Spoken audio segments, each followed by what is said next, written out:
फरवरी 1921 से असहयोग आंदोलन का प्रचार केरल में भी शुरू हो गया। 16 फरवरी 1921 को वहां इस सिलसिले में 4 नेताओं को गिरफ्तार किया गया, जिसमें 2 हिंदू थे और 2 मुसलमान। इससे केरल में असहयोग आंदोलन ने और जोर पकड़ लिया। जगह जगह जुलूस निकाले गए, विरोध प्रदर्शन होने लगे, गिरफ्तारियां हुई और लोग जेल गए। केरल में 1000 वर्ष पहले मोपला लोग आकर बसे थे, जो अरबों के वंशज थे। उनमें से अधिकांश गरीब थे और अज्ञान में डूबे हुए थे। वो खेती या छोटा मोटा व्यापार करते थे। खिलाफत और असहयोग आंदोलन की सभाओं में उन्होंने अंग्रेजों की सरकार द्वारा मुसलमानों के साथ किए जा रहे दुर्व्यवहार की बात सुनी तो वो भड़क उठे। उन्होंने विद्रोह की घोषणा कर दी और वो अंग्रेजों की तोपों बंदूकों का मुकाबला करने के लिए भाले और तलवारें लेकर निकल पड़े। इस विद्रोह को दबाने के लिए अंग्रेज सरकार ने सेना बुला ली। सेना ने काफी कड़े कदम उठाए और विद्रोह को दबा दिया गया। इस दौरान की सबसे दर्दनाक घटना ये थी कि करीब 100 से अधिक मोपला विद्रोहियों को मालगाड़ी के एक डिब्बे में ठूंसकर गर्मी के मौसम की जलती दोपहर में कालीकट से मद्रास लाया गया। जब रास्ते में एक स्टेशन पर डिब्बे को खोला गया तो 60 से ज्यादा मोपला दम घुटने से मर चुके थे और बाकी की हालत गंभीर थी। आखिर मदन मोहन मालवीय और मोहम्मद अली जिन्ना ने मामले को हल करना चाहा, पर सफलता न मिली। इसी बीच प्रिंस ऑफ वेल्स के भारत आने का समाचार आया। कांग्रेस ने उनका बहिष्कार करने की घोषणा कर दी। इससे ब्रिटिश हुकूमत और चिढ़ गई। उसका दमन चक्र तेजी से चल पड़ा। 17 नवंबर 1921 को जब प्रिंस ऑफ वेल्स बंबई पहुंचे तो उन्हें बंबई की सड़कें और बाजार उजड़े हुए मिले। पूरे नगर में हड़ताल थी। दुर्भाग्य से बंबई में प्रदर्शनकारी भीड़ बेकाबू हो गई और तब ब्रिटिश सरकार को उसे दबाने के लिए बल प्रयोग करना पड़ा। प्रिंस ऑफ वेल्स जहां जहां गए उन्हें हड़तालों और प्रदर्शनों का सामना करना पड़ा। प्रिंस ऑफ वेल्स के कलकत्ता पहुंचने से पहले ही सरकार विद्रोही प्रदर्शन से बचने के लिए गिरफ्तारियां कर रही थी। इसी कारण देशबंधु चितरंजन दास की पत्नी, उनकी विधवा बहन और उनकी भतीजी को गिरफ्तार कर लिया गया। इस खबर पर गांधी जी ने कहा, इन 3 महिलाओं को गिरफ्तार करके ब्रिटिश हुकूमत ने बड़ी बहादुरी का काम किया है। इससे हमारे देश की महिलाओं को स्वतंत्रता संग्राम में भाग लेने की प्रेरणा मिलेगी। इस समय तक सुभाष चंद्र बोस सक्रिय रूप से राष्ट्रीय आंदोलन में शामिल हो चुके थे। वो नेशनल कॉलेज चलाने के साथ साथ राष्ट्रीय विचारधारा वाले अखबार स्वराज्य के संपादक भी थे। ब्रिटिश सरकार के दमन कार्यक्रमों के बावजूद भी सुभाष चंद्र बोस के नेतृत्व में अनुशासित स्वयंसेवकों ने नारे लगाकर प्रिंस ऑफ वेल्स का विरोध किया। ब्रिटिश हुकूमत इस विरोध को देखकर चौंक उठी, क्योंकि उसे इसका आभास भी नहीं मिला था। फिर तो सुभाष चंद्र बोस और उनके साथी हजारों प्रदर्शनकारी स्वयंसेवक गिरफ्तार कर लिए गए। बाद में सुभाष बाबू को 6 महीने की जेल की सजा सुनाई गई। 10 दिसंबर को देशबंधु चितरंजन दास को भी गिरफ्तार कर लिया गया। गिरफ्तारी से पहले चितरंजन ने बड़ा ही ओजस्वी भाषण दिया था। उन्होंने कहा था, मैं अपनी कलाइयों पर हथकड़ियों की चुभन और अपने शरीर पर बेड़ियों का बोझ महसूस कर रहा हूं। ये दास्ता का दर्द है। समूचा भारत एक विशाल बंदी गृह है। कांग्रेस का काम रुकना नहीं चाहिए। इससे क्या फर्क पड़ता है कि मुझे पकड़ा जाता है या छोड़ दिया जाता है? इससे क्या फर्क पड़ता है कि मैं जीवित रहूं या मर जाऊंगा?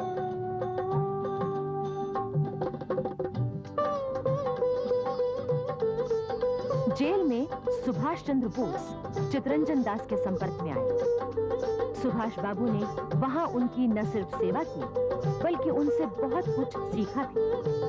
उनके साथ राष्ट्रीय आंदोलन की कई योजनाएं भी बनी। 27 दिसंबर 1921 को अहमदाबाद में कांग्रेस का 33वां अधिवेशन शुरू हुआ। इसकी स्वागत समिति के अध्यक्ष वल्लभ भाई पटेल थे। अधिवेशन की अध्यक्षता देशबंधु चितरंजन दास करने वाले थे, लेकिन वो तो जेल में थे, इसलिए कार्यवाहक अध्यक्ष हकीम अजमल खान ने अधिवेशन की कार्यवाही शुरू की। अहमदाबाद कांग्रेस अधिवेशन में पहली बार भाग लेने वाले लोग खद्दर पहनकर आए थे। लोग कुर्सियों पर नहीं बल्कि जमीन पर बैठे थे।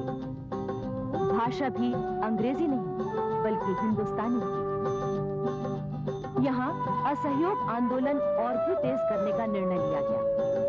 इसके साथ ही सविनय अवज्ञा आंदोलन शुरू करने की भी अनुमति दे दी गई। जनता के मन में कांग्रेस के प्रति विश्वास और समर्पण की भावना आ चुकी थी। जातीय मतभेद और छुआछूत को दूर करने के लिए जिस तिलक स्वराज्य कोष की स्थापना की गई थी, उसमें 1 करोड़ रुपया इकट्ठा हो चुका था। इसके साथ साथ विदेशी कपड़ों की होली, स्कूलों कॉलेजों का बहिष्कार और असहयोग के सभी कार्यक्रम तेजी से चल रहे थे। 5 फरवरी 1922 को गोरखपुर के चौरी चौरा में निहत्थे ग्रामीण किसानों ने एक जुलूस निकाला।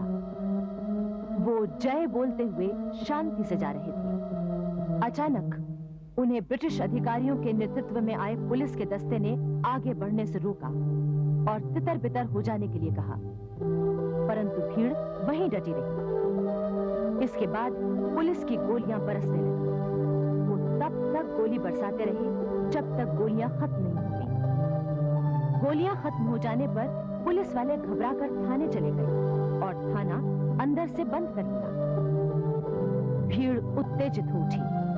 उसने थाने में आग लगा दी, जिससे 20 पुलिस वाले जलकर मर गए। स्वतंत्रता संग्राम के इतिहास में यही घटना चौरी चौरा कांड के नाम से जानी जाती है। गांधी जी ने जब चौरी चौरा कांड की खबर सुनी तो उन्होंने 12 फरवरी को यह घोषणा कर दी कि अभी जनता सत्याग्रह करने लायक नहीं हुई है, इसलिए असहयोग आंदोलन समाप्त किया जाता है। गांधी जी ने जब इस तरह अचानक असहयोग आंदोलन समाप्त कर दिया तो इस पर न सिर्फ जनता बल्कि कांग्रेस के बड़े बड़े नेता भी गांधी जी से नाराज हो गए। इनमें चितरंजन दास, मोतीलाल नेहरू, लाला लाजपत राय, जवाहरलाल नेहरू आदि प्रमुख थे। इस प्रकार एकदम अचानक आंदोलन बंद कर देने से गांधी जी की लोकप्रियता को भारी धक्का लगा और लोग उनके नेतृत्व में संदेह करने लगे। इधर ब्रिटिश सरकार ने जब गांधी जी के प्रति असंतोष फैलते देखा तो उसने अच्छा मौका समझकर उन्हें गिरफ्तार कर लिया। 18 मार्च 1922 को अहमदाबाद में सेशन जज ब्रूमफील्ड की अदालत में गांधी जी के खिलाफ मुकदमा शुरू हुआ। अदालत में गांधी जी ने अपने प्रभावशाली बयान में सरकार के राक्षसी कामों की निंदा की और कहा कि ब्रिटिश सरकार के ये कार्य किसी को भी राजद्रोही बना सकते थे। जज ब्रूमफील्ड ने तो जैसे पहले से ही फैसला सोच रखा था। उसने गांधी जी को जनता में असंतोष फैलाने के अपराध में 6 वर्ष की साधारण कैद की सजा दी। गांधी जी को दिए गए इस कारावास से असहयोग आंदोलन कुछ ढीला जरूर पड़ गया, लेकिन राष्ट्रीयता की ज्योति जलती रही। इतिहासकार मानते हैं कि असहयोग आंदोलन वास्तव में पहला जन आंदोलन था। कांग्रेस एक ऐसी संस्था बन गई थी जो विदेशी शासन के खिलाफ अहिंसात्मक विद्रोह को संचालित करने का जरिया बन गई थी। अब इस आंदोलन में सिर्फ बुद्धिजीवी ही नहीं बल्कि आम जनता भी शामिल हो चुकी थी। बड़ी संख्या में किसान और मजदूर भी शामिल हो गए थे। लोग हाथ का कता बुना कपड़ा खादी पहनने लगे थे। दरअसल खादी स्वाधीनता सेनानी की पोशाक बन गई थी। जेल उनकी ससुराल।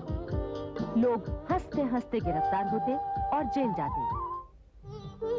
अनेक शहरों में प्रदर्शन होते और जुलूस निकलते। वंदे मातरम। और हाथ में झंडा लेकर आजादी का प्रसिद्ध झंडा गीत गाते।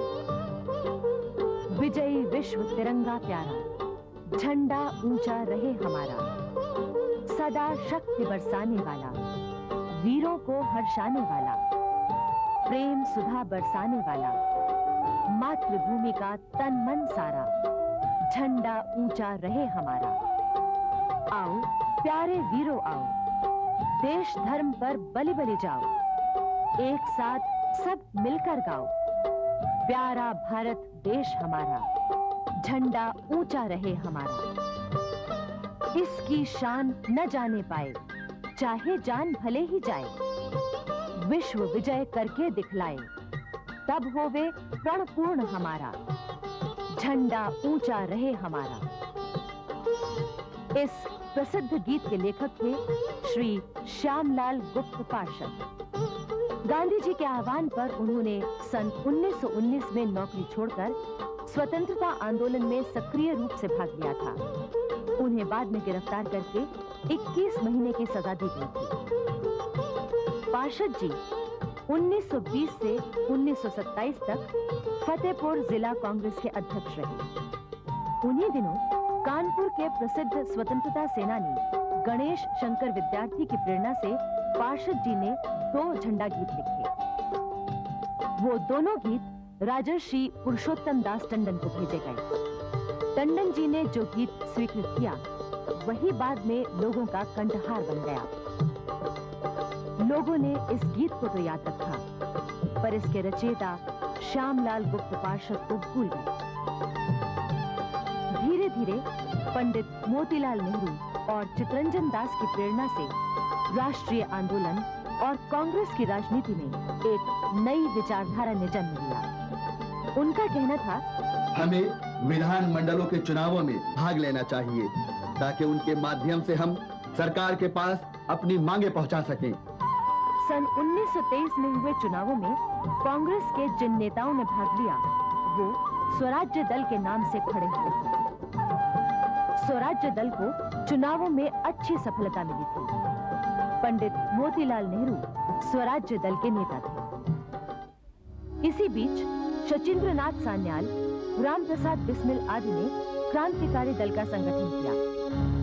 सन 1924 में लखनऊ के पास काकोरी स्टेशन पर रेलगाड़ी रोककर सरकारी खजाना लूटने के जुर्म में जिन लोगों को गिरफ्तार किया गया, उनमें से प्रमुख थे राम प्रसाद बिस्मिल, अशफाकुल्ला, रोशन सिंह